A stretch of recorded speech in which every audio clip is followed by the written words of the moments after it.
הנה מה טוב ומה נעים שבת אחים גם יחד. הנה מה טוב ומה נעים שבת אחים גם יחד. How good it is, how sweet it is to be together on this day. How good it is, how sweet it is to be together on this day. Shalom Aleichem, Salam Aleikum, Shalom Aleichem, Salam Aleikum, Shalom Aleichem.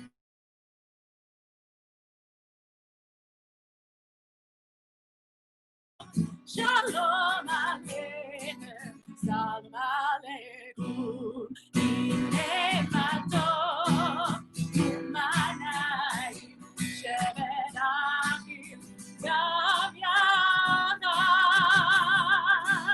Hine ma tov u'ma na'im shevet achim gam yachad.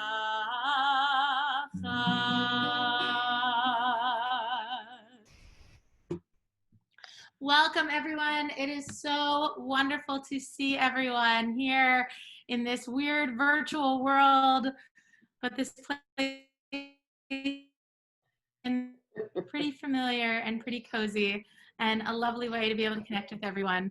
I wanted to start us off with a few words of Torah to center ourselves in where we are today. So this week's Torah portion is Parashat Shalach Lecha. And in this portion, Moses and the Israelites are approaching the Promised Land. Moses sends out 12 scouts to check out the land and its inhabitants. They return after 40 days. 10 of them say, yeah, it indeed is a land of milk and honey, but the people are powerful and we are scared. This fear only incites more fear in everyone else, and they start complaining and once again wishing that they had just died in Egypt. But 2 of the scouts, Joshua and Caleb, they remain optimistic and have faith that God has brought us to this point and will continue to protect us as we enter the Promised Land. These 12 scouts all had the same experience, saw the same land, those same inhabitants, but had different interpretations of what they saw and therefore different plans for how to move forward. We are all experiencing very uncertain times. It is unfortunately already been way more than 40 days, 93 in fact, since our first Zoom service. And while one weight was lifted as we shifted from red to yellow here in Lower Merion, another one seems to have pushed us down again as we grapple with the issues of race and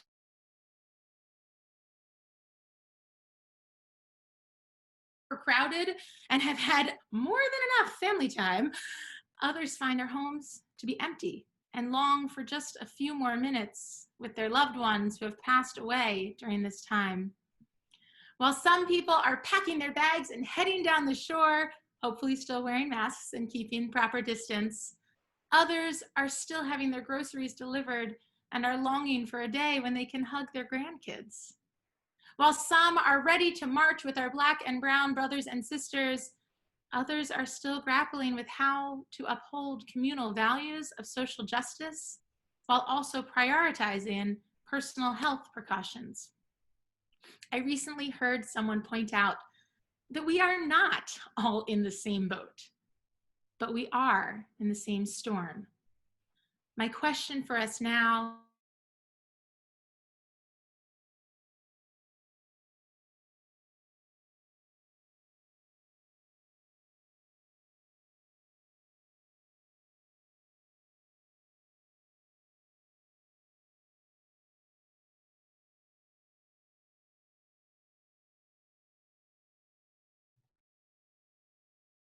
It looks like Cantor was going to have a question for us and then froze up and none of us are able to hear it. Cantor, you may want to try to refresh if you can hear us. Can anybody else hear Cantor? If so, put your thumb up, otherwise no. Well, when Cantor unfreezes, we'll learn exactly what the question was. But in the meantime, we welcome everyone to the annual meeting of Beth David Reformed Congregation. I'll get the legal formality out of the way in a moment, in that we are recording this annual meeting, so you need to be aware of that. And if you choose not to participate because of that reason, feel free to exit the room at this point, but we certainly hope that you will all remain with us. I will lead off the meeting with a couple of comments about the past year and where we are going in the future, and then we'll go through the agenda as it has been distributed to you. Thank you for joining us this morning. For starters, Cantor obviously talked a little bit about what we've all been through for the last several months, and no report about this year at Beth David ought to start or finish without reference to those events of the last several months. And I want to start my reference to that by extending heartfelt thanks to Rabbi Kalish, Cantor Goodlive, Rabbi Bernstein, Jill Cooper, and all of her staff. You're all aware of how seamlessly we moved from a world of all being together at Beth David to a world where we are meeting this morning by way of Zoom. I dare say that none of our professionals received any training in rabbinical school or anywhere else with respect to how to be Zoom rabbis or Zoom cantors or Zoom administrators or Zoom anybody else. And yet we've all made it here 3 months or 4 months later. And on behalf of the entire congregation, I extend my heartfelt thanks to all of them for making that work for us. And we thank them so much. The world around us has changed. One of the things that we will be interested in seeing is where we come out of this on the other side. To a considerable extent, that will be the responsibility of my successor, Lisa Miller, and our Executive Vice President, Rod Bender. I suspect that where we will come out will be in a better place. It will likely not be exactly where we started 3.5 or 4 months ago. A witness of that fact, frankly, is the fact that my screen shows that we have 61 different cameras on this morning attending this meeting, and in many of those little squares on my computer, there's more than one individual. That's a far greater attendance, quite honestly, than we've had at any annual meeting in a number of years. And it says something to the fact that Zoom may be different, but that doesn't mean that it doesn't work for all of us. And we're going to have to figure out a way to create communities in the future which permit us to connect with one another, both over these computer screens and in person, a combination of both. And I think when we're finished, we will all be the better for it as we go into a new tomorrow. With respect to the effect that COVID had on all of us, I want to talk a little bit about the days before COVID. There were such days, as you may remember. We had started doing a lot of really good things at Beth David before COVID got in the way. One of them was the small groups initiative. We had 6 or 7 different small groups up and running. They involved everything from positive aging, hiking, cooking, social action, downtown dining, parental support. And the suburban singles group was just getting started when COVID-19 came down the road and put an end to it. Nobody's dining out with friends right now. But those are marks of how at Beth David, we're learning to get together with each other and learn to be part of the same community. When Rabbi Kalish speaks to you, she's going to talk a little bit about the confirmation service that she and Lauren and Ginny and Rabbi Kevin put together a couple of weeks ago. And as a special bonus this morning, we're actually going to have some highlights from that service. I know many of you attended it in its full, but this will be a far shortened version of it, but I think it will give you a little bit of a taste of what we are able to do as a congregation, no matter what impediments the world around us may put in our way. And kudos to all of those folks for putting that service together.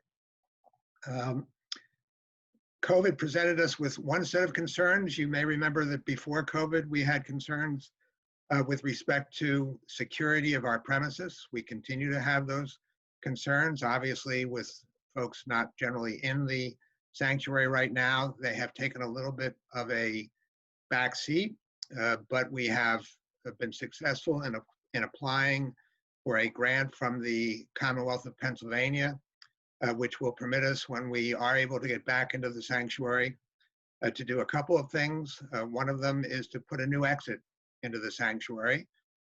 It will be over in the area of where the choir loft is at the present time. And because of zoning requirements that go along with making those kinds of changes, at the same time we do that, we will also be installing a sprinkler system in the entire sanctuary. Under zoning laws, we were not required to have that. We were grandfathered or grandmothered in, as the case may be, so that we did not have to have sprinkling, but there's no question that we are all safer when we have a sprinkler system involved, and the grant will pay a considerable portion of that amount. And as I will comment in a couple of minutes, we will raise the additional funds from our membership to complete that work. The raffle took place during COVID, and it was a remarkable success. We were not able to have our spring fundraiser that we wanted to have, and which would have been an opportunity for us to get together. But we were able to get together the same way we were doing this morning, and we raised over $30,000 as part of that raffle. That's a testament to the interest that the members of this community have in ensuring that Beth David remains a vibrant community, and one that will step forward into the future. Just in the last week or so, with the developments that Cantor was speaking of in the world around us, we have taken steps with respect to the issues that have been raised by the murder in Minneapolis 10 days ago. For those of you who saw the news this morning, the murder in Atlanta last night. We need to play a role in making this a better world. Beth David has done that going all the way back to our days in Winfield in the 1950s and 1960s, when Rabbi Cohen was one of the leaders in reaching out to the Winfield community and ensuring that that community knew that we were there for them and that we were part of them. And although physically we have been removed to Gladwin now for a number of years, emotionally and spiritually, we remain a part of that community, and we will continue to do so as we step forward into the future. Last, part of our steps to move into the future involve doing some fixing up around the building that we hope that we will be back in before too much more time has gone by. We don't know exactly when that will be. I can tell you that Lisa has put together a task force whose job it will be to try to determine when and how we can get back into our building safely, and we can get back into our building in accordance with our ethical and moral responsibilities to the members of our community. Cantor Goodlev, as part of this committee, is putting together, if you will, an ethical treatise with respect to just what issues we ought to be considering before we say the building is open, either in whole or in part. Just as a for instance, it comes as no surprise to anyone who's in this meeting today that there are considerable numbers in our community who are in a demographic where it might be said they're the last people who ought to be back into a building where COVID remains a risk. And yet to open a building only to a portion of our community and not to our entire community in itself raises a host of ethical and moral issues that we need to work through before we say that we are an inclusive community, but except for certain people. That's not what we want to be, and so we have to take all of those issues into account when we make our decisions. So they're not just medical issues, but they're moral and ethical issues, and we're going to consider them all. And our task force is going to work through that. And we're going to be in touch with you about how we're going to go about making those decisions and what those decisions are going to be. When we do get back into the building, we hope that you're going to find that we're in the process of making some improvements to it. It's not readily apparent to everyone as you walk in and walk out, but our sanctuary in particular is in need of considerable capital improvement. There has been a large amount of deferred maintenance over the years, which has finally caught up to us. We have a need for a new roof, frankly, so that you don't find yourself being rained upon when you are able to get back into the synagogue. An air conditioning system, which was designed to last for 15 years maximum, has now lasted close to 30 and is not, well, it's held together basically by rubber bands and chewing gum.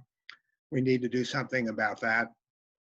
As I've mentioned to you, the grant that we received from the Commonwealth of Pennsylvania, which permits us to sprinkle the building and to put in the new exit, does require that we raise money from our own community on a not an entirely matching basis, but approximately $35,000 needs to be raised. All of those items cost a considerable amount of money. We don't have final estimates yet, but we believe that the total amount that we will have to raise to get all of this done is probably somewhere in the area of about $400,000. That's a lot of money to be sure, but I'm pleased to say that through some work on the part of our leaders and the kind contributions of many of our members, we're already well over halfway toward that goal. In fact, we're closer to $300,000 than we are to $200,000. We may need your assistance to finish closing that gap. We hope that you'll be with us if we do need that assistance, because we know that at some point that we will, so that we can make sure that when we do get back into the building, we can do so in a safe and secure manner. That's my report to you for this year. It has been, to say the least, an amazing and an unusual year as I sit here looking at you in your living rooms and kitchens and dens and everywhere else. I was not a part of Beth David when it was founded back in the 1950s. I know at least one member who's on here this evening was. But I sort of imagine that the inaugural annual meetings at that point probably were held in the sanctuary over in Winfield. My suspicion is that the men came dressed in ties and coats. We were in an entirely different world. We weren't sitting on computers wearing whatever we may be wearing on top, and I'm not even going to guess what folks may be wearing on their bottoms, because nobody can see what anybody's wearing on most of their bottoms. But the world has changed around us. I think it has changed for the better. I think it will continue to change for the better, and I think Beth David is going to be a part of that. A couple of personal comments, if you would permit me. I want to extend my deep thanks to Rabbi Kalish, to Cantor Goodliff, to Rabbi Kevin, to Jill and her entire staff. The support they have given me during my 2 years as your president has been beyond belief. I truly could not have done it without them. I would like to think that this has been a true partnership with them, and their efforts on behalf of this congregation have been and continue to be outstanding and deeply appreciated by me, and I'm sure by everybody who is on this call. Two other thanks that I want to extend. One is to, I was going to say the woman over my shoulder, but there she is. I knew she was there somewhere. For the better part of 2 years, life for Susan has been not a whole lot more than my calling her and saying, I'm not going to be home for dinner tonight, or I'm not going to be home until 9 o'clock, or I've got a meeting at 4 o'clock this afternoon, or whatever the case may be. As many of you know, she has been there with me, for me, and with us during that entire period of time. She is another one with whom I could not have done it without her, and I am eternally in her debt. One other small thank you to a young woman who is on this call this morning, and that is my daughter, Rabbi Cari Bricklin-Small. There has been many a night when I have come home from meetings and picked up the phone on the way home and called her and said, how am I going to handle this? What are we going to do about this? And we've talked it out, and we've had great conversations. And one of the things that she's permitted me to learn, and I think it's very important for synagogue leadership, and we're taught this from day one, but Cari has the benefit of looking at this, as does Rabbi Kalish and Cantor Goodliff, from the point of view of our clergy, and reminding me time and time again that this is a partnership between synagogue leadership and between clergy, and that we do ourselves no favors if we don't remember that that is in fact the case. When I attended something called the Scheit Seminar a couple of years ago, we were reminded that this is a sacred partnership between synagogue leadership and synagogue clergy. And once in a while, when I would forget that, and I would say, how come we can't get this done, or how come we can't get this finished, I would be reminded that this is in fact a partnership. And as long as we remember that as we go forward and we work together as synagogue leadership in partnership with our clergy, I think we will be better for it. I think we will be a wonderful community, and I know we will have great things in our future. And so with that, I thank you, and I appreciate you all being here this morning. And I will turn it over to, I think, the next individual on our agenda is the clergy report from Rabbi Kalish. So Rabbi, you're on. Thank you. I'm going to interrupt you, Rabbi, before you begin. So I apologize to everyone. This is Jill. I'm taking attendance. Otherwise, you would have normally signed in when you came into the building. And some of you, I can't figure out who you are because it says Sam's iPad. So if you would be kind enough to hover over your name or whatever name you have listed, and then right-click and put your full name in. Yes, my dog is saying hello. Please put your full name in. That way I will be able to tell who you are. And with that, Rabbi, thank you for allowing me to interrupt you. So before I begin, 2 comments. First is, if you want to change your name and you're having trouble with that, the other way to do it is probably that if you find where your picture is, you can hover in the top right corner, and there'll be a square with 3 dots. And if you click on those 3 dots, there's probably a place to rename yourself. Before I begin, I just want to hand the floor, the metaphorical digital floor, back over to Cantor Goodliff. We have the technology is both a gift, and we're still coping with the challenges of it. But I want to know what the question is that she wants to ask us. Thank you so much, Rabbi Kalish. My apologies to everyone. We're having Verizon Fios come and install next week to hopefully improve my internet situation.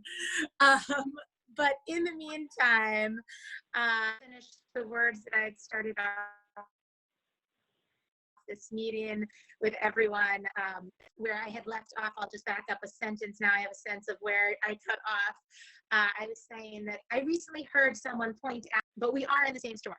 So my question for us now is, how can we each connect with our inner Joshua or Caleb, those 2 scouts who went and saw that, but found a reason to hope? We have every right to be like the other scouts, to look at the world around us and be afraid. And before we know it, that fear could incite more fear, and things could get out of control. I am by no means suggesting that we be reckless or blind to the health regulations. I am suggesting that we have faith that we will get through this. Whether your faith comes from God or from those around you, find something to believe in. We unfortunately can't gather in person today, but throughout this meeting, I encourage you to toggle between the speaker view and the gallery view. And if you're not familiar with that, if you're on a computer, it's the top right corner. You can go speaker view or gallery view. Listen to what the speakers are saying. Please listen. There are very important things that they're sharing, but also be sure to look around this metaphorical room to see who is here with us today. Allow this to be a mini experiment in choosing what you see.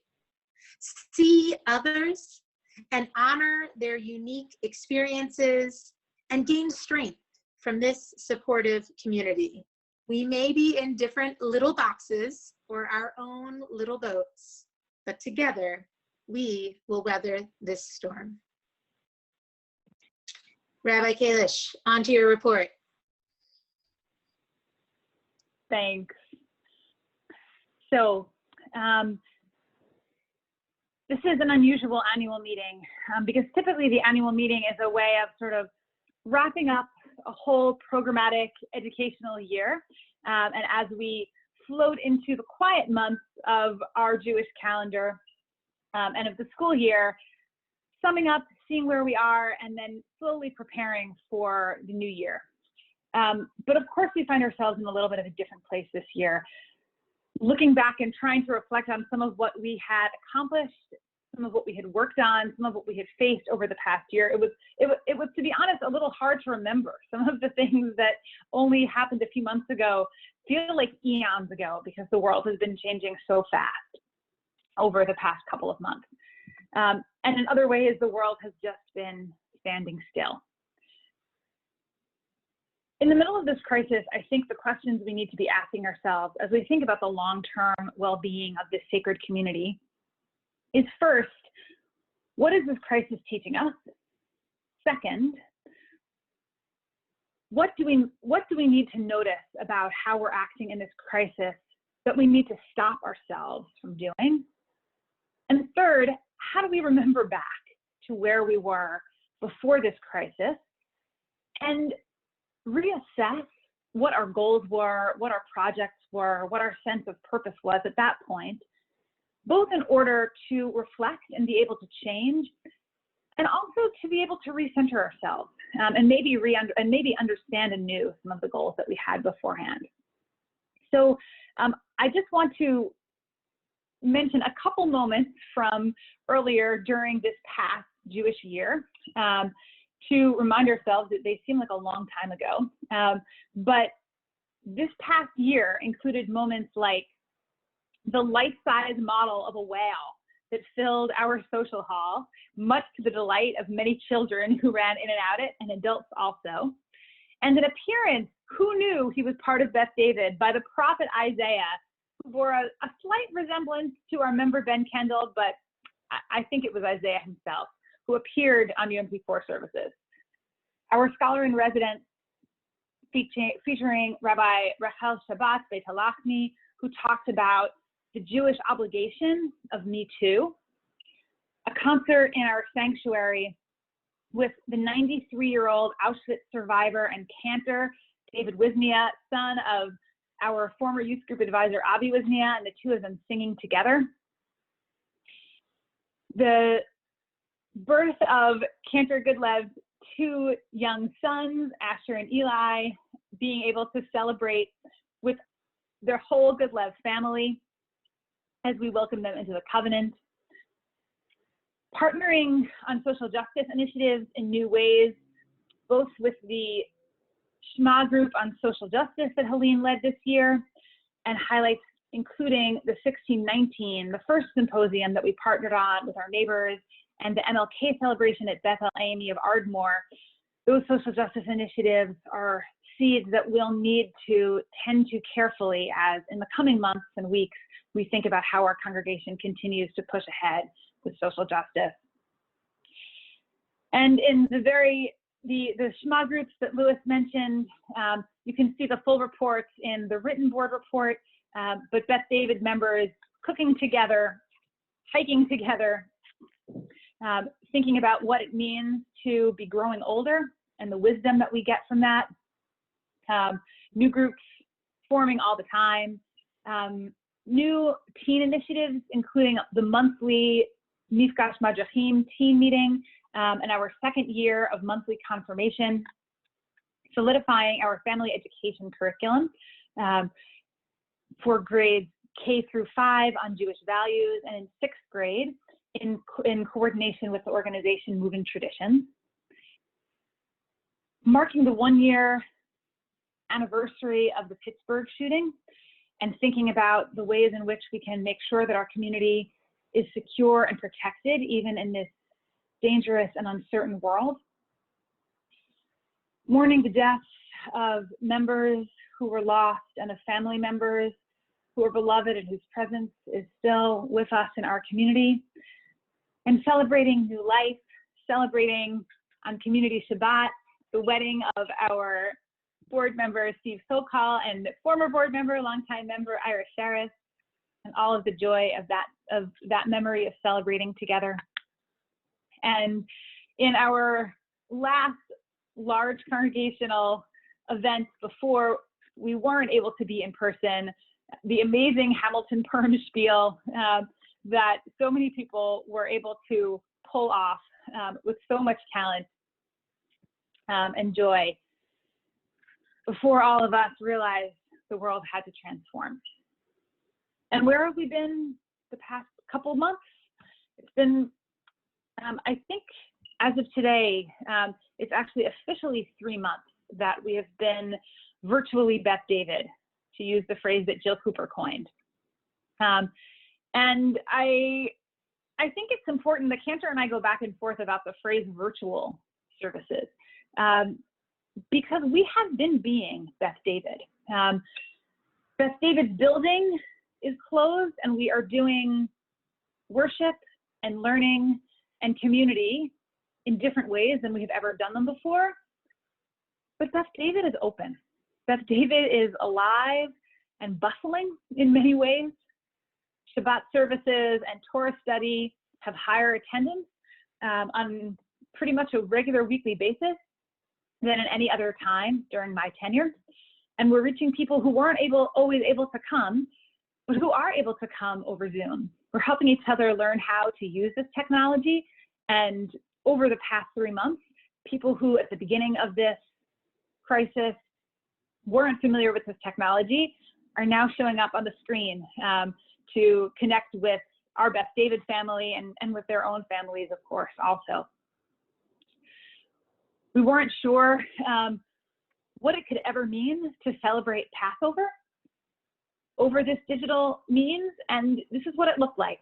We had younger members of the congregation who went shopping for matzah, for gefilte fish and bitter herbs, and brought them to members of the congregation who couldn't leave their homes, who couldn't get groceries, who went out one time and found that the shelves were empty and made sure that they had matzah.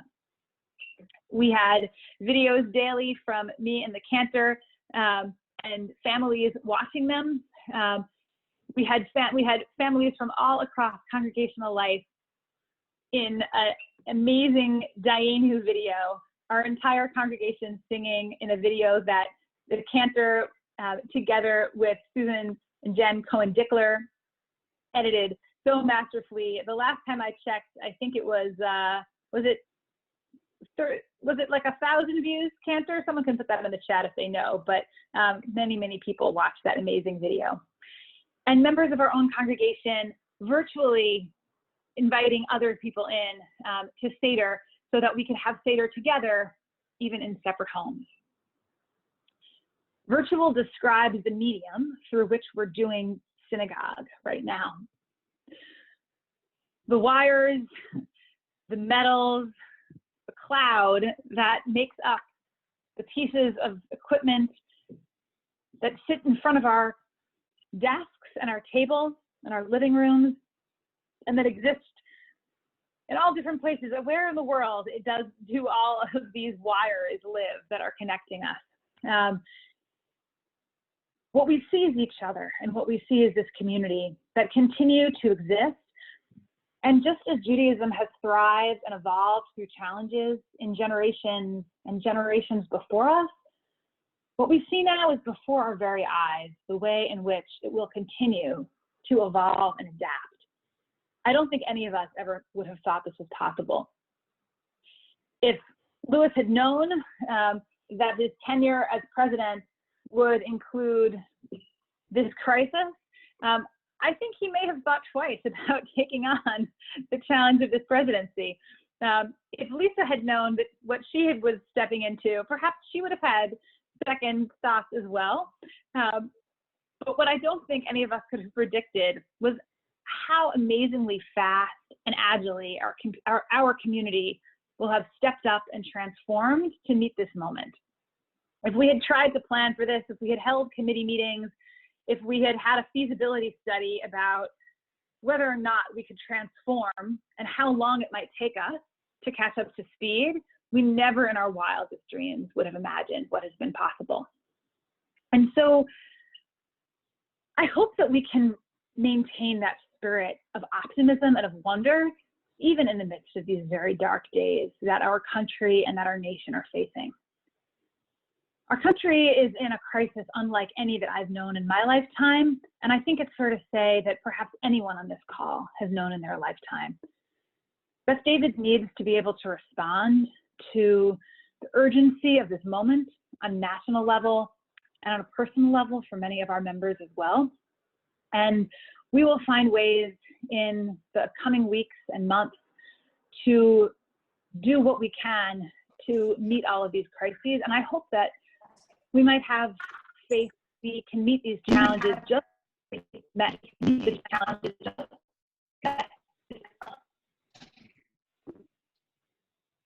just going to remind everybody to keep themselves on mute. Sorry about the echo.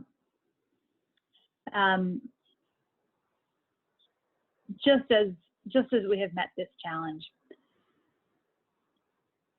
Louis talked a little bit about how before this crisis, when he first took on and begun his presidency at Beth David, his main focus was to think about how we might transform this community we know into being even more a community knit together and focused on the relationships that we sustain each other with. How do we transform the culture so that people who are new to Beth David, who are becoming part of the community for the first time, see us not as a place of transaction, as a place of service, but instead as a place of relationships, as a place of people, as a place of caring. And we did that through the schma groups, through trying to change some of the functions of our board to make the board a group of people who are reaching out to the congregation, whether in moments of crisis right now, at moments of importance through their lives and on an ongoing basis, and through the schma groups. And I think this crisis is teaching us just how important that is. When we're in our building, when the challenges of the building are keeping our fundraising team busy, it's easy to think about Beth David as a place on a map. When we suddenly can't be in our building, we're all forced to remember that Beth David is not a place on a map. Beth David is a community of people. Beth David is the network of this call, 68 households calling in now, and a much wider web of people who call themselves members of our congregation, of people who learn in our classrooms, of people who come and celebrate at the joyful moments and mourn with us at the difficult moments. What we might need to stop during this crisis is the insularity that crisis, that trauma, that fear bring out in all of us.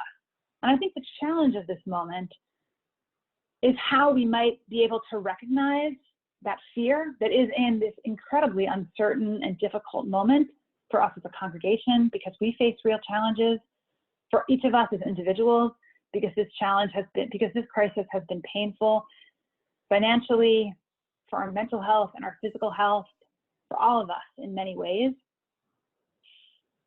for our national community because of all of the challenges and crises that our country is in, and how we take that fear and insularity, and instead of just going back to bed, of turning inward and of focusing on the small things that we can control, how do we take a breath and allow ourselves, after we do that, to, without skipping a beat, also turn outward to the difference that we can make in each other's lives and in the world, and the obligation that we're called to meet in this moment. I hope that seeing what has been possible over the past few months, and what has also been impossible, and what will continue to be impossible, might help us to slay some of the sacred cows that have been holding us back. What are the things that we took for granted, maybe that we even love about Beth David, that we might now look at in a new light and understand are part of Beth David's history, but might not be part of our present or our future? What are the pieces of Beth David that we will never do in quite the same way again, because we understand the way in which the opportunities of the past 3 months have opened the door for new people to participate and have made things possible in a way that they weren't before? Things will not remain as they are right now. We're in a strange period of limbo, but we know also that they won't just go back to the way we were. I hope and I believe that many of the pieces of what we treasure of our Beth David community from our long history that have not been possible right now will soon be things we can once again connect over, and will be pieces of our communal life once again. But I hope that this 3-month experiment that is far from over right now, and that none of us would have wished, might inspire us to look toward the future, unafraid of the challenges and the changes that are happening all around us, that we may be forced to make, that we may have the privilege of making. And to remember that Jewish life and the Jewish people are a bigger story than the narrow periphery of which any of us are able to see.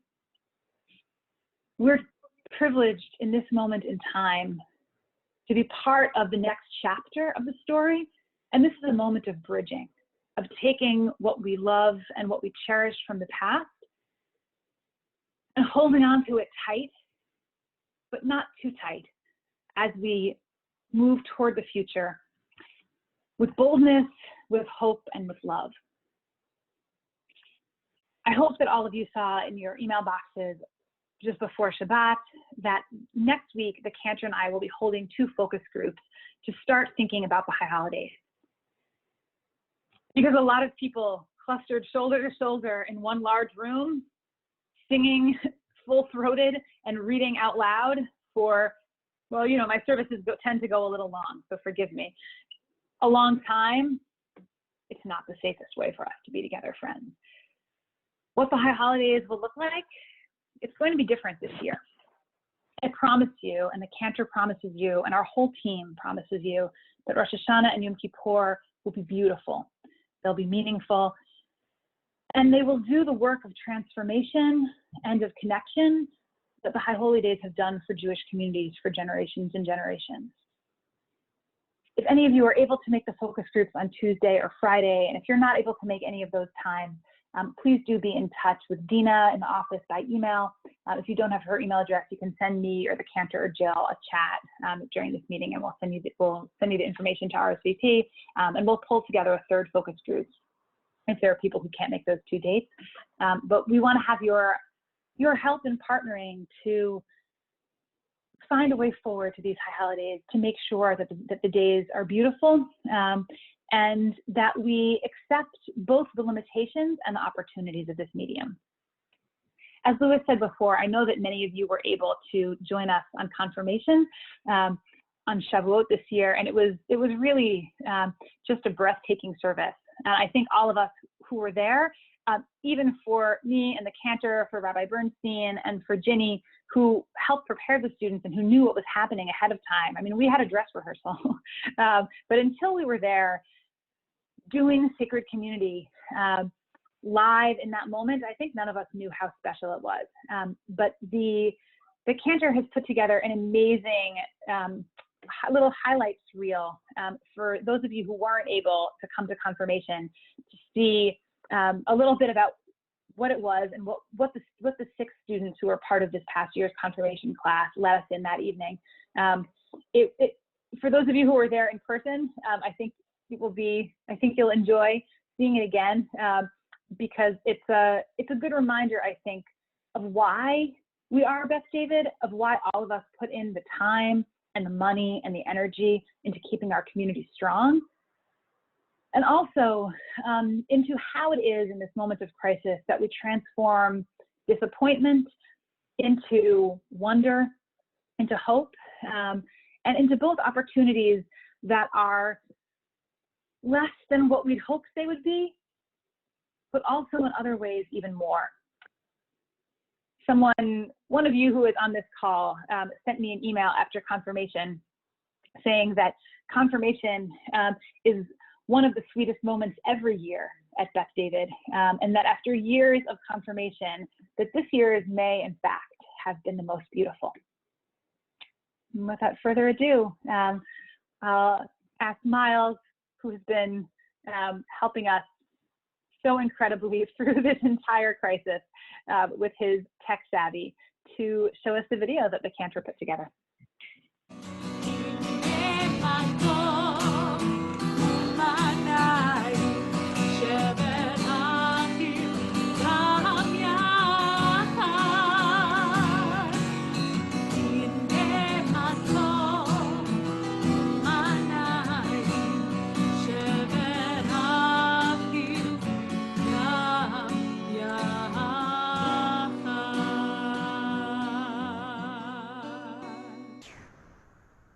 Chag Sameach, everybody, and Bruchim Habaim, welcome. Confirmation has been going on at Beth David since the community was founded almost 75 years ago. And if you've been to Beth David, then you've probably seen our wall of confirmation photos stretching from the 1940s all the way through last year. And each of those years has a class of students who decided that even after the years of Hebrew school culminated in learning to become bar bat mitzvah and the ceremony at that point, when they turned 13, for as many years as Beth David has been here, there have been students who decided that that wasn't enough, that becoming a Jewish man, a Jewish woman, becoming a teenager and a Jewish adult meant that they needed to take their own Jewish identity into their own hands. And shalom shalom aleinu. Being confirmed allowed me to learn more about being Jewish and what it means to be Jewish. I learned more about my own Jewish beliefs, along with the core values that we hold. I really enjoyed the experience of the confirmation class. It's been really eye-opening and life-changing. It's allowed me to really understand my own ideas on religion and what Judaism thinks about my ideas. From things like, is it okay to have tattoos as a Jewish person, to what does God do today? It helped me also a bit more be sure of myself, because I have my own ideas, and it was good to know that Judaism always has different ideas on one or more topics, so that you can always find an answer that really resonates with you. Confirmation has made me aware of another perspective to look at when dealing with a situation, and it has also expanded the importance of Judaism to me. I will carry the knowledge that I have newly acquired from confirmation class for the rest of my life. A tradition for each confirmation group is for the group to attend the Religious Action Conference in Washington, D.C. I was secretly dreading this trip. I knew that I was going to be challenged with writing a speech and having to read it to our representatives on Capitol Hill. Again, my fear of public speaking was holding me hostage. Despite my worries, my group wrote amazing speeches on a variety of topics, and we left Capitol Hill feeling proud to have advocated and proud to be Jewish. It felt empowering to talk passionately about a real-life issue in front of some pretty important people. Not only that, but I was standing in front of these reps as a young Jewish woman, and very proud to be. And that's kind of what confirmation has ultimately been for me, an experience that has made me feel proud to be Jewish. For me, my favorite part of that trip was getting to meet and talk to so many Jewish people from across the country. It really showed me firsthand the size of the Jewish community, and it reminded me of that song we used to sing at Beth David, wherever you go, there's always someone Jewish. What I wanted to conclude from all of this is that my religious beliefs have never been totally clear to me, but in this experience of becoming a Beth David confirmand, I have learned so much about Judaism and Jewish beliefs in many topics, and I have become more confident and proud of my Jewish identity.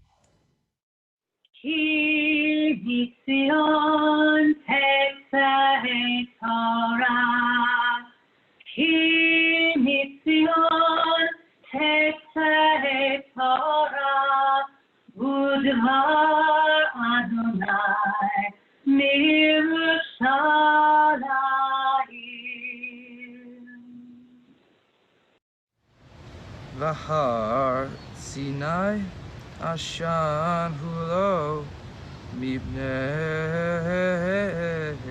Asher Yarad Allah Adonai Ba'ish.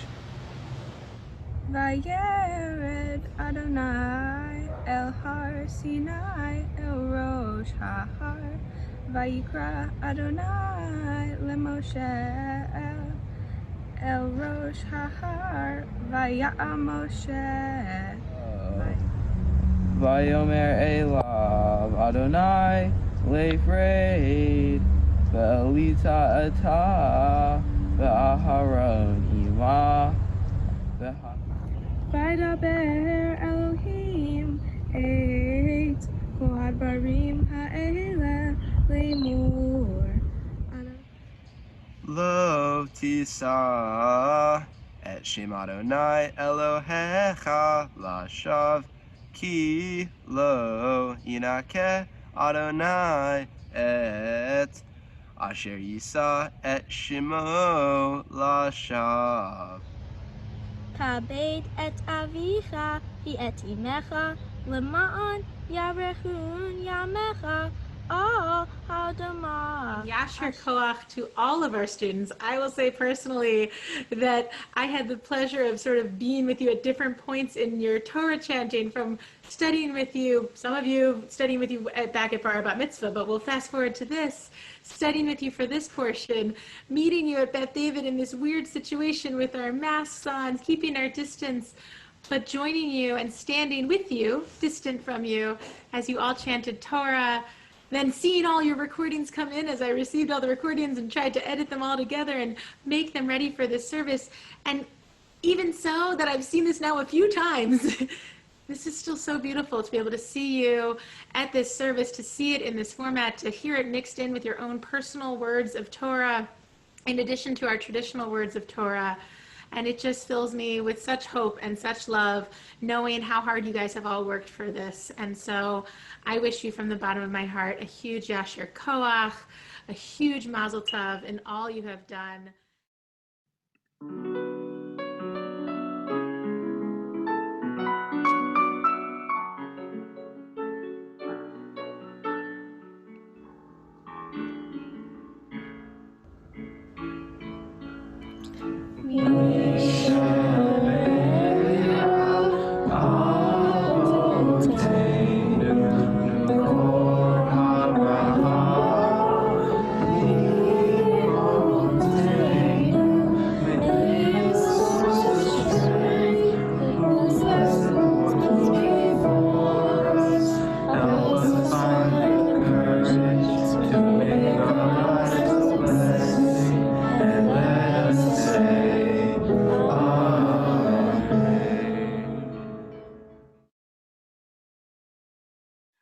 So I want to very quickly, but not insignificantly, wish all of the students a Mazal Tov on this accomplishment, on the process that you went through, on your reading, on everything. It was really lovely. And I will. Shalom and Chag Sameach, everyone. I am verklempt and over the moon to be here with all of you. And I'm honored to be here as you celebrate a particular unique year of study and dedication. Hands down, the two highlights of my 2 years as the president at Beth David have been the confirmation services. And the fact that we conclude my term tonight with this service, which just fills my heart with joy, is just so perfect. This is why I do this job, because we have young people like you who are willing to approach your Judaism with open minds and to look to the future, and as so many of you said in your speeches this evening, to make this a better world. They wanted to explore their spirituality. They wanted to examine and question. They sought answers. And as the year progressed, they were challenged and they grew. The group solidified. They trusted each other. They were willing to speak up. They developed, they gained confidence. The experience in Washington demonstrated how they were able to speak out with conviction from a Jewish perspective on issues that were deeply felt. It was amazing to see.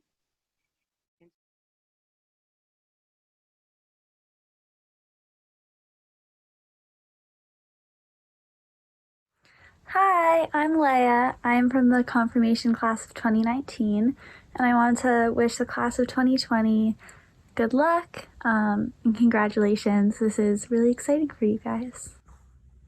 Hi, Confirmands. My name's Luke Finkelstein, and I was confirmed last year. I wanted to let you guys know that even though it's a really weird time and it's probably going to be a virtual thing or something, we're all still super proud of you, and we're thinking of you. Congrats. Hello, Beth David Confirmation Class of 5780. I'm Rabbi Ariel Tarash, aka Cheryl. My confirmation was May 21st, 1980, the 6th of Sivan, 5740. Wishing you Mazal Tov. Hi, I'm from the class of 2016, and I would just like to say congratulations to the confirmation class of 2020.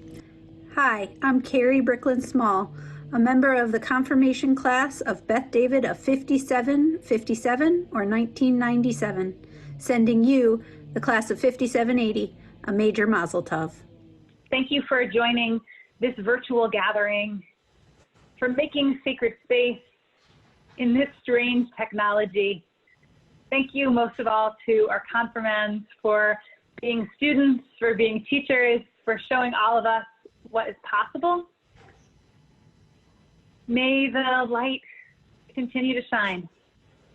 Yehelanu, Yehelanu, Ubechol Yisrael. Yehelanu, Yehelanu, Ubechol Yisrael.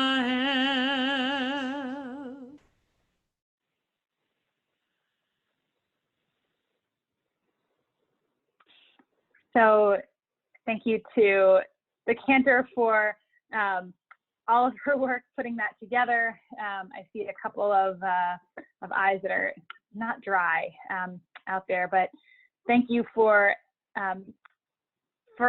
all that you do, being on the Zoom call on a lovely Sunday morning, and for all the work that you do around the year for our community. We are Beth David Reform Congregation because we're part of the larger Reform movement, and Reform Judaism is a belief that for as long as there have been Jews grappling with how to make God's message real in this world, we have always had to evolve.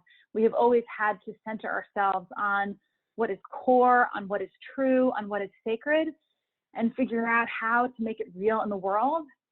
I think that we have done that to the best of our ability this past year, and I pray that we will be able to keep doing it next year. Thank you.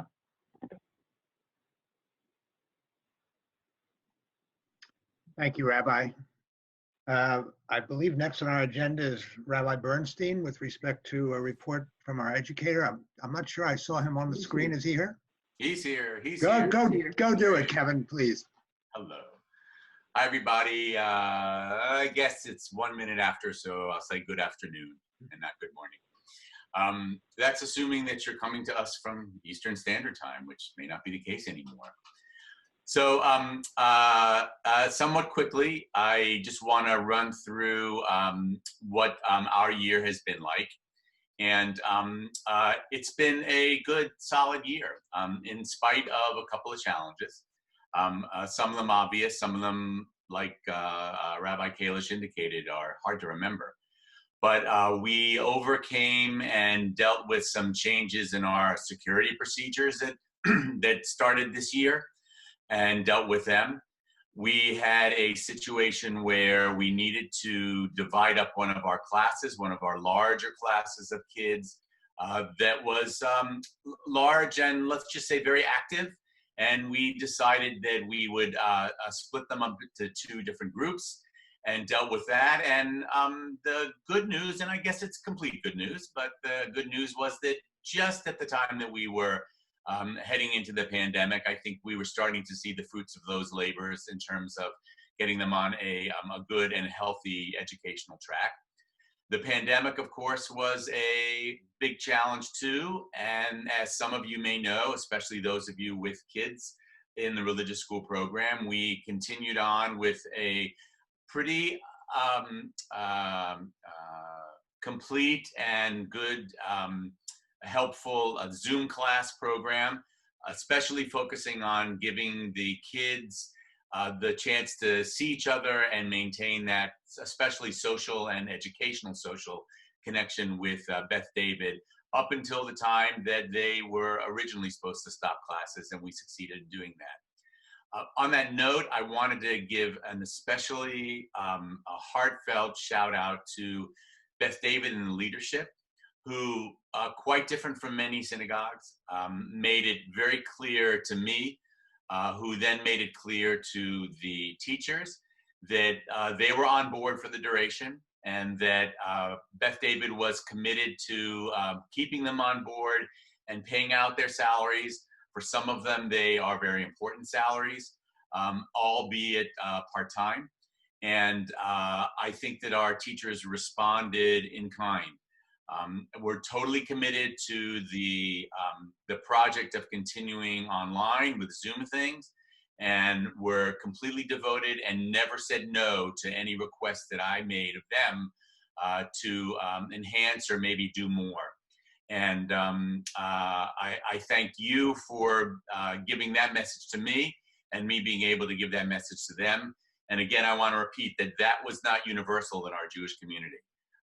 There are plenty of Hebrew school teachers and education directors that did not get that message, and in fact got other messages that were, I think, pretty damaging to the relationship that they have with their teachers.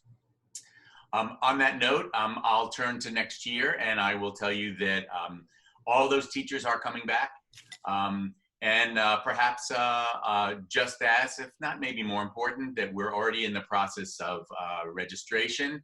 Already 80 to 85% of the kids who were with the religious school last year are registered for this year.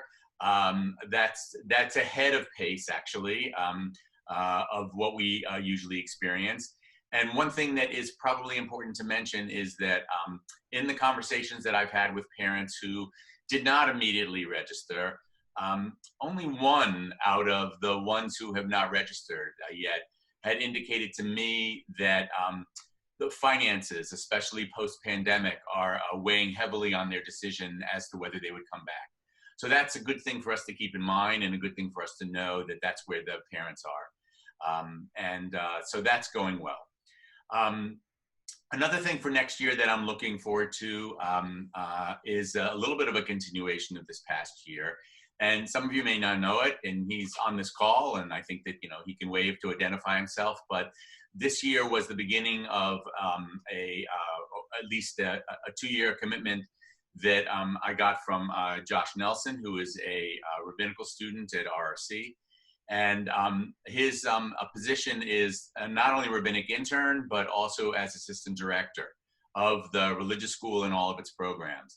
So it turned out to be very fortuitous, because he was very, very helpful this year in terms of filling in to do teaching. In some ways, maybe more teaching than I had intended. In some ways, it was very, very helpful to us. And in some ways, it was a great orientation as he gets to meet the other teachers and the students and gets to know them. And for next year, I'm really looking forward to him being with us this year, but not so much as a rookie, more so as someone who's familiar with our systems and familiar with how we work.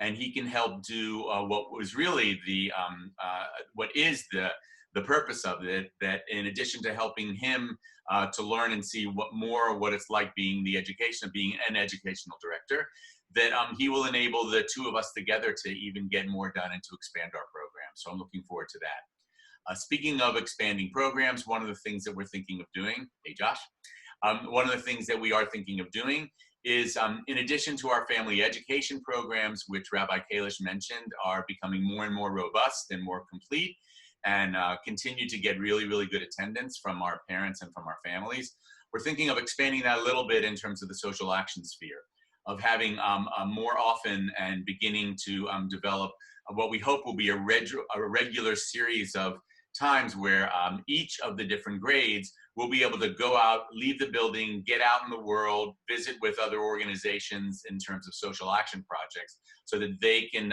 pursue them and they can learn about them with their families, with their parents, and to add that to sort of our list of things that we do.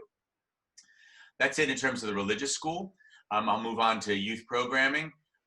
When I talk about youth programming, I'm talking about mostly our teens. The main focus and the base of our teen program continues to be our Madrichin program, where we have between 15 and 20 teenagers who show up on the same days that we are having religious school. Ostensibly and sort of publicly, it's to help in the school. They would actually agree. I'm not, divulging any secrets, but it's also part of our very important role and part of our very important goals is to get them together in one place, to have them interact, to share, and to develop their connections with each other. And through that with Beth David, and through that with the clergy and other people, that continues to be a strong base. And we are considering expanding that next year to having more programs, especially where they are allowed to sort of pursue their social interactions and the way they get together. As it is right now, there are already programs that add a little bit of more of an education piece, and also add a little bit more of the social action piece. That social action piece leads me to the next program, and that's TTC, our Teen Tzedek Corps. That's a group of students led by students themselves, and this past year was to high school students. In the future, we'd like to aim towards more leadership, and perhaps for a high school senior and a high school junior, so we get some continuity. That program really made some great strides this year in terms of being student-led and getting the students together to pursue learning about and acting on social action. We are hoping to expand that this year and to continue that program. And I think that there's a good chance that we will be able to do that. The confirmation program, there's nothing I can add besides just saying that it was a pleasure, and thank you for highlighting that video. It was really, really special this year, and we see no reason why that will continue to be just as strong, if not, perhaps live next year, that we'll continue with that program. And the last program that I just want to bring up is, unfortunately, one of the things that fell by the wayside, to some extent, not due to something that we had a problem with. That was our tot programming and our programming for the even younger than religious school set. We had two setbacks. One was the sort of the withdrawal of some interest that we had from somebody who was going to help us with that late during last summer that put us off of our schedule. And as you can imagine, the pandemic was the next thing that put us off of our schedule in terms of, I was hoping that late spring we would start that up again. I am somewhat optimistic that that is something that we can add to our list of things that we're doing, and our list of things that will make us even stronger and have even a more attractive program to other people who are considering membership at Beth David or at any synagogue. And that in a nutshell is my report. It's nice to see you. It's nice to see everybody healthy. Please remain healthy and take care of yourselves. And we look forward to next year's programs. Thank you. Thank you, Rabbi Kevin, very much. Our next report is from Tuli Kanan, the financial report. Hi, good morning, everybody. First, I'd like to add my congratulations to the confirmation class. That was really inspiring. I also want to thank Robert and Pat and Jill and the entire finance committee for everything that has been done in the past year to keep on top of the finances. Without that, we can't do everything that has been described in the past hour, the recommendations to the exec committee. And I want to thank the exec committee and the board for their support and trust in the finance committee. So several lifetimes ago, last summer, we refinanced our mortgage loan, and now our loan is scheduled to mature in 2025 instead of 2022, and that helped. Also, we worked with the Security Task Force to implement a federal grant that we got previously to actually do what we promised to do in the grant, and then get the money back from the government that we did get, including reporting. That is a lot of paperwork. It's the government. more on what the security task force did, because I don't think they're presenting. Look at the annual report, pages 16 to 19. They really worked hard this year. At the end of the year, we ended up at about a break-even point between income and expenses. We collected maybe 20,000 less than we had projected originally in the budget, which is not too bad to begin with. Sadly, because of COVID, we actually had less expenses these last few months, both on the building and programming. So from a financial perspective, we came out better, sort of for the wrong reasons. As we move to the future, obviously because of the pandemic, we, like everybody else in the entire country, not just even synagogues, we don't exactly know what the economic future looks like. We prepared a preliminary budget. That budget has somewhat of a shortfall. We may need to revisit it in a couple of months as we all know more. And that's where we are at this time. I do want to mention that we did receive a loan in record time under the CARES Act for Paycheck Protection Program, which definitely helped us. We used it for payroll. And although Bryn Mawr Trust Company is not on this call, I'm essentially giving, if you will, a virtual shout out to them of how well they have helped us in all of this. And URJ was also helpful in terms of information that we got from them as we applied successfully for that loan. And our next step in that is, according to federal guidelines, we can ask for loan forgiveness, effectively turning the loan into a grant. And that will be wonderful if we are successful in getting that forgiveness. As far as commitments for next year, we kept the same level of commitments. There are too many unknowns to have made any changes, either in commitments or in tuition. Sadly, the one thing we do know is that on top of security costs, assuming that we open the building and all, we now have some safety and cleanliness and all of that cost. So that fee went up, but that's the only fee, the only thing that went up in terms of obligations of congregants. And Louis already talked about repairs to the old building and the capital costs and all of that, so I'm not going to repeat that. The only thing that I want to say to everybody on this call and a lot of others, this is all possible because we have an incredibly generous congregation and congregants, and I want to thank everybody and ask that we continue, because it's the only way we can do all the wonderful things that everybody described. That's it. Thank you, Tuli, very much. I forgot to mention, if anybody has any questions, I think in a Zoom format, the best way to handle it, if you will send a chat to me, I'll take a look at the question, and if it's something that everyone would have interest in, we'll throw it out to the appropriate person, and if not, I'll try to respond to it directly or get it to the person who would be best able to respond.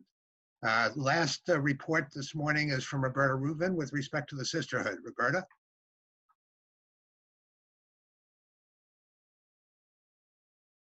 Roberta.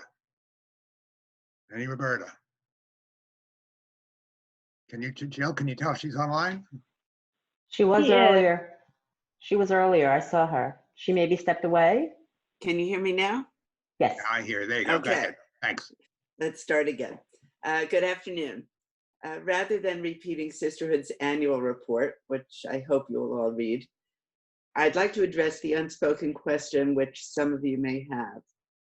Why do we need a sisterhood, especially in a congregation in which women are given respect and leadership opportunities equal to those of men?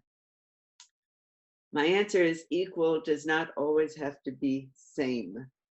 Those of us who belong to the organization officially known as Women of Reform Judaism think there is a place in our congregation for a group that serves the unique interests and needs of women on a local as well as national and international level. Many of our activities have a dual purpose, often providing a sense of community for our members and also raising funds which we can then distribute to other organizations. And Beth David is by far the prime beneficiary of these fundraising efforts, having received $7,750 from Sisterhood in the past year. I would encourage every woman in our organization or in our congregation to support us by becoming a member of Sisterhood, whether or not you choose to actively participate in our many programs. Thank you.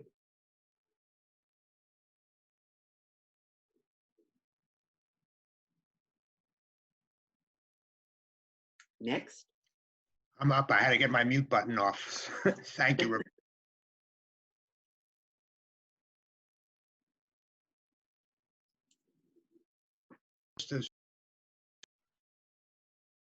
Who are stepping down either from the board or from the executive committee or both.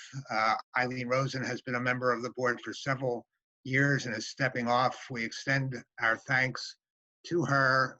I'm getting a note on my computer that I'm muted. Can you folks hear me? If you just hold, no, you can. All right, thank you.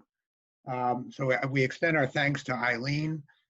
Robert Friedman, who has been our chief financial officer, is stepping off of the executive committee, but will remain on the board.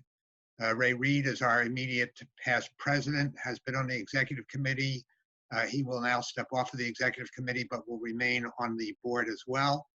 And Howard Levinson, who has been our solicitor for quite a few years at this point, is stepping off of the executive committee and off of the board. We extend our thanks to each and every one of them.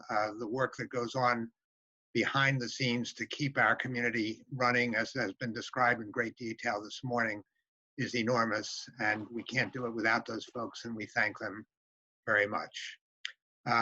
On the other side of that coin, we have incoming members of our board and of our executive committee for which we need to have an election. The nominating committee has proposed that the new president of the congregation be Lisa Miller, that the new executive vice president be Rod Bender, that a new vice president be Josh Broker, that Deb Kaufman remain in her position as a vice president as well, that Susan Frant remain as the recording secretary, that Joe Fontak become our new solicitor.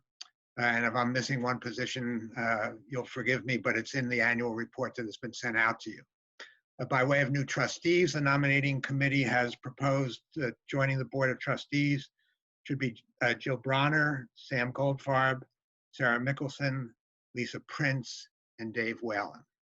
If there are any other nominees for any of those positions, this is your opportunity to do so. And hearing none, if you are in favor of that slate of new officers and members of the board. Louis? Go ahead. You skipped Pat and me. Thank you very much, Julie. Me also.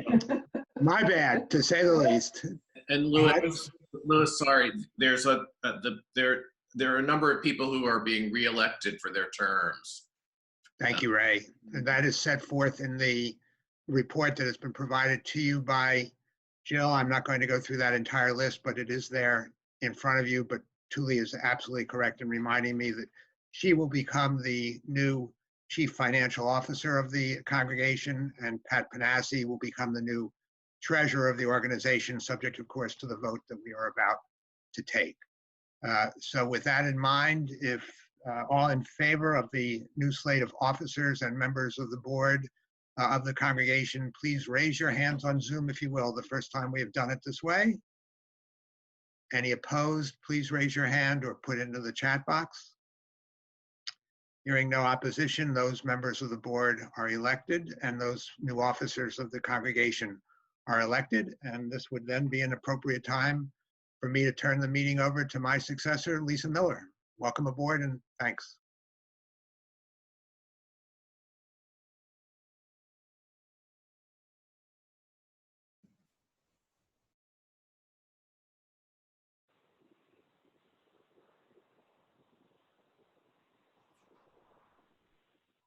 Lisa, can you unmute? I think you may be muted. Can you hear me now? There we go. There you are. Okay. I am trying to figure out the order of what is next. And it looks like, well, you know what? I'm going to give a couple of words, if that's okay with you. So I do have some remarks. First off, thank you. And when I was asked to serve as executive vice president 2 years ago, I definitely had some hesitations, but I felt really strongly about supporting Beth David. My husband, my 2 girls, and I built a Jewish home here for ourselves. And I've loved being part of the Beth David community. So much so that I found myself volunteering in the religious school, volunteering for sisterhood, serving as president of our sisterhood, and sitting on the board. I wanted to do what I could to pass on the joy that I felt of being part of the community for future generations. As executive vice president, I had the honor of assisting Louis Bricklin in that task. Louis shares the same level of enthusiasm for Beth David as I do. Over the past 2 years, and especially in the past several months, once unimaginable scenarios of anti-Semitism, pandemic, protests, and a derecho became our reality. I think Louis has been serving as president during one of the most tumultuous times in history. Yet with so much going on in the world, he kept calm, cool, and in control, addressed every challenge with intellect, sensitivity, and compassion. I'm grateful to have watched this process and hopefully to have learned how to keep balance and maintain enthusiasm even when it's storming. Louis is an inspiration, and I am grateful to have served as executive vice president with him. Thank you, Louis, and I look forward to your guidance as you continue as immediate past president. Thank you very much, Lisa. It's much appreciated. And I will have something for you when I get back home. The Torah tells us in Deuteronomy that a community is too heavy to carry alone. I would like to thank our board, our finance and executive committee, past and present members, for all the work they've done and all the committees and task forces they've served on to make Beth David a Jewish community that's vibrant, interfaith, and gender inclusive. I'm fortunate to continue serving with these individuals who are so creative, bright, full of wisdom and fresh perspective. This year, the board will continue efforts to deepen relationships with congregants, as we've been doing. We'll also be finding new ways to seek your input, because we want to learn exactly what your needs are from a synagogue and what you value most at Beth David, so we can envision together a warm, welcoming, transformational synagogue model that's sustainable for generations to come. And we're putting together a task force to look into that further. Which brings me to our synagogue building, which I'm sure you all miss being at Beth David as much as I do. And as Louis said, we're working on that. We have a re-entry task force who has already started the process of reopening the building by reviewing the guidelines of the CDC, the Commonwealth of Pennsylvania, and the township. We're also reaching out to other similarly situated congregations in the area and aligning all this information with our Jewish values.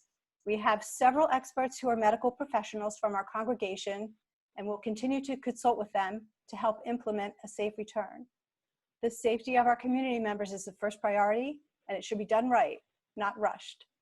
In the meantime, even though our building remains closed, as you heard from Rabbi Kalish, the grounds around the building are still accessible. Rabbi Kalish and her family had a picnic there recently, and access to the hiking trails from Beth David is still available. If you want to walk the trails, have a picnic, or use the grounds to come and play with your kids in a socially distant and safe manner, please stop by and enjoy. You may see Executive Director Jill Cooper there, as she stops by the building regularly to make sure everything's in order. Thank you, Jill, for everything you do. As Louis mentioned, moving Beth David to a virtual presence, filling out grant forms for safety and security, being on almost every task force there is, and for a million other ways you work tirelessly behind the scenes to support Beth David by just doing. Many thanks to Ned Kripke, Dina Marchioni, Betty Trolley for invaluable support. You've kept the administration and Beth David going strong. And of course, to Tony Artis, thank you for being dedicated to Beth David. Tony also comes by Beth David on a regular basis to make sure the building stays safe and sound and all systems are working properly. I also want to thank the Beth David members for understanding the importance of our Jewish home, for generously contributing to Beth David, and having the foresight to recognize that this pandemic will eventually end. As Lewis said, there's so many ways to be connected as a congregant. I've enjoyed staying in touch online through my Shema social group that I joined last year. Finally, I want to thank our clergy, Rabbi Kalish and Cantor Goodlev, and our educational director, Rabbi Bernstein, for all the support you've given us as clergy, as teachers, and as friends. You've all worked so incredibly hard to transition Beth David to a strong and virtual presence, to counsel us on how to process the upsetting recent events that have rocked our world and how to reflect on our Jewish values as we react to everything. And you're done, and you've done this while continuing to handle life cycle events through the pandemic in the most honoring and professional way possible. There's so much work to do and so much respectful discourse to be had as we continue our Jewish lives together. I'm really excited to serve as congregational president with the executive committee, the board, clergy, staff, teachers, and congregants to keep Beth David going strong in good or stormy weather for the future. L'dor vador. I also want to thank Miles for always being there to run these meetings. And I want to thank Sisterhood, who has provided me with friendship, awareness of our social justice issues and women's issues, and who has cultivated leadership in me and in many others. And with that, I am finished. I can turn it over to Rabbi Kalish. So I see lots of silent applauding. And if we were together, there'd be more applauding out loud. I want to say first, welcome to the new board. Welcome to Lisa, our new president. And I feel very blessed at Beth David to work with such incredible lay leaders. I know that Cantor Goodlev and Jill and Rabbi Kevin also share my gratitude for the work and the support that all of you give us. When rabbis talk to each other, one of the things we talk about is our partnership with our lay leaders, and it is not always so smooth at every congregation. And I feel in any of those conversations, I always feel very blessed to be among the rabbis who works with lay leaders who have my back and the rest of the staff's back, who are thinking both attentively and cautiously, but also bravely and creatively about the future of our congregation and the future of Judaism in the little corner in which we're nurturing it. So thank you to all of you. And Lisa, I'm so excited to be working with you. And I can see both in the chat and on people's faces how many people are excited for your leadership too. I want to say a few words of thanks to Louis Bricklin, who has been my partner in leading this congregation for the past 2 years. And as again, I've seen in the chat, so many of you offering gratitude to him. I feel so lucky, as I said before.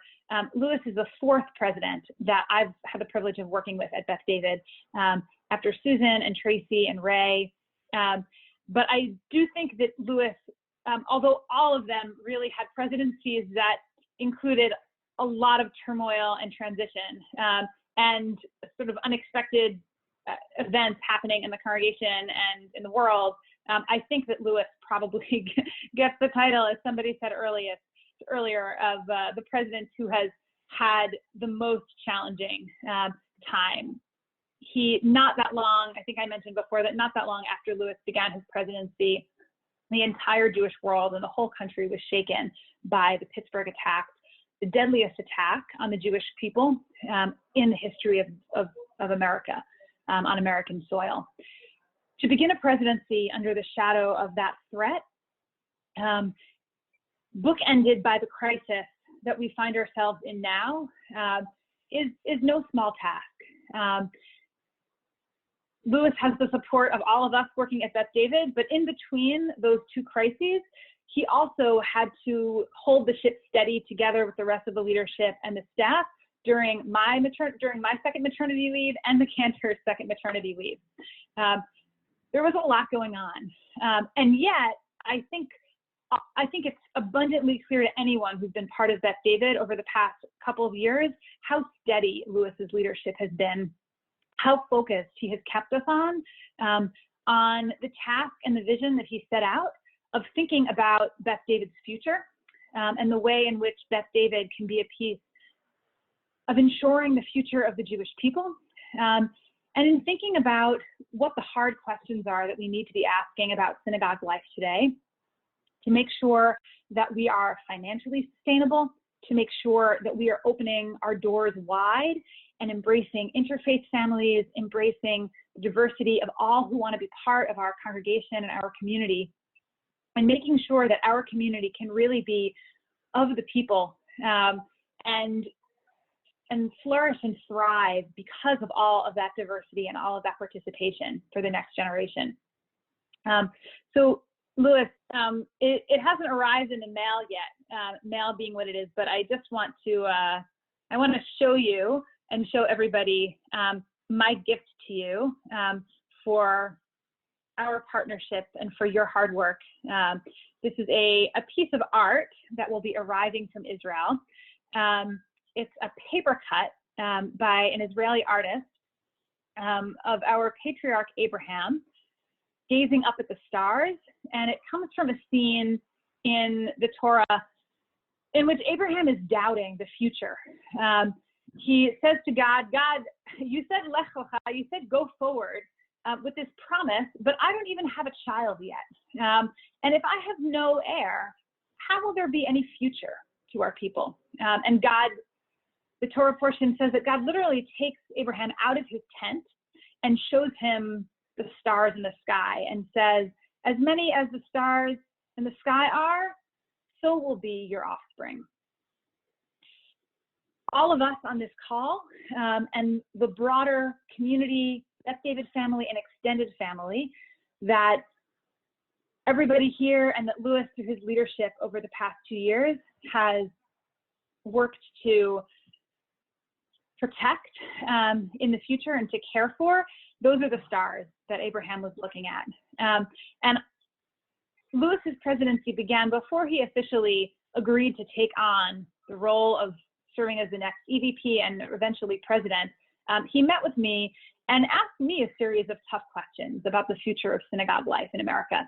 And I've thought back to that conversation and to the seriousness with which Louis has taken on this responsibility. In order to be president, he wanted to make sure that synagogue life and the Jewish future were worth the time and energy that it was going to take. And when he became convinced that, as he had hoped, that there is a future here, he's worked tirelessly over the past 2 years as president and before that as executive vice president and solicitor to help us find our way in making sure that that future is bright. And he's done so along the whole time, attentive to the ways in which everybody else is part of this endeavor also. Some of you who have served as president know that, or who've talked to me or talked to Louis on a regular basis, know that since I've been here, part of my work at Beth David is to meet just about weekly with the current president in a kind of chavruta, in a kind of partnership, thinking about how clergy and lay leaders, staff and lay leaders work together to bring this congregation forward. And Louis has both helped keep me focused on what is most important, on our purpose and our mission, and on what we can accomplish, on making sure that we stay on task. And also made sure that I know that the congregation supports me and that I can feel comfortable and safe and proud to be part of this community. So thank you for everything that you've given, Louis. We know that it has been a huge effort and a huge work, and this congregation is forever touched by your leadership, and we're grateful to both for all of the hard work that you've put in, for the questions you ask, for the hope that you have, and for your ability to keep looking up, to keep looking for and yearning for and pushing forward for those stars. Thank you, Rabbi. As I said in my last bulletin article, this is not a one-way street by any means. I gained an enormous amount from this service, and I feel that I'm a better person for it. And thank you very much for your kind words. So without further ado, I want to invite all of us to prepare to welcome and bless the new members of the board. And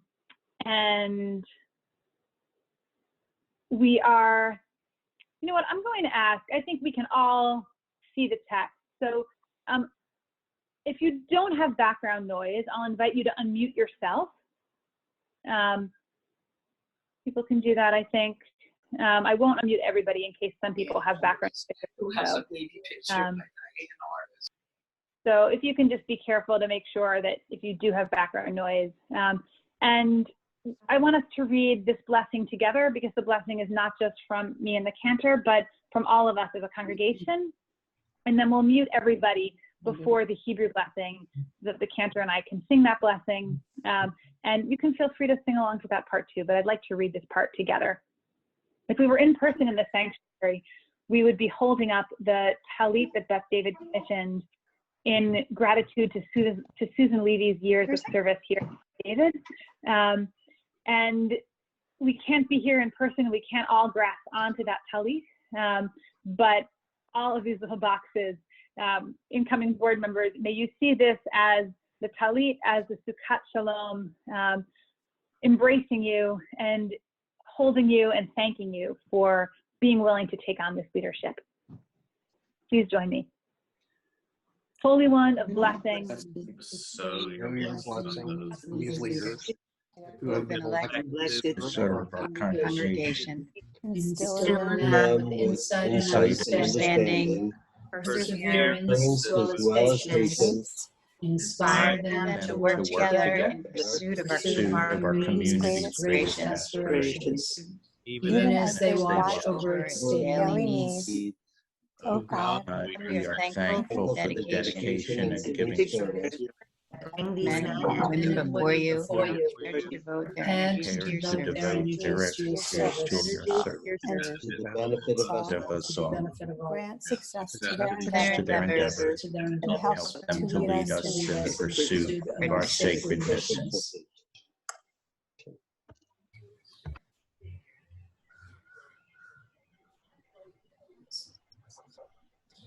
be muting everybody. Cantor, why don't you just mute yourself? Good. And now we invoke upon you the ancient blessing of our tradition.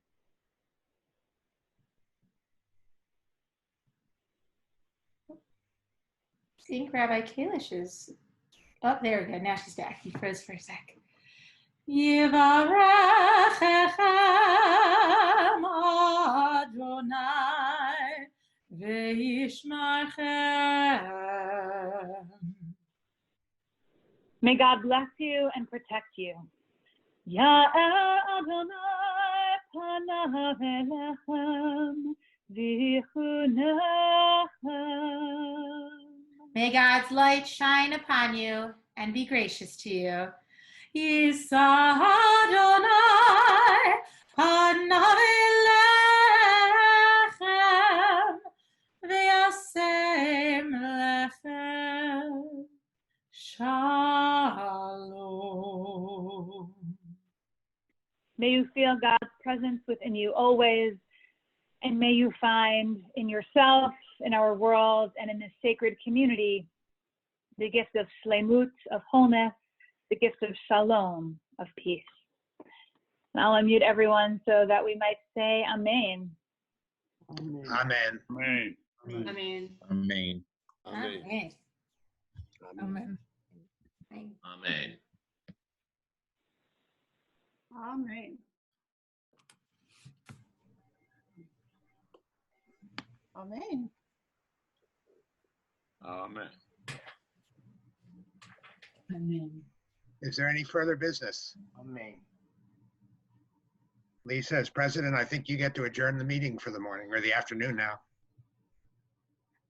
Hearing no further business, the meeting is adjourned. Thank you all for joining. Thank you, everyone. Stay safe. Thank you. Bye, everyone. Bye, everyone.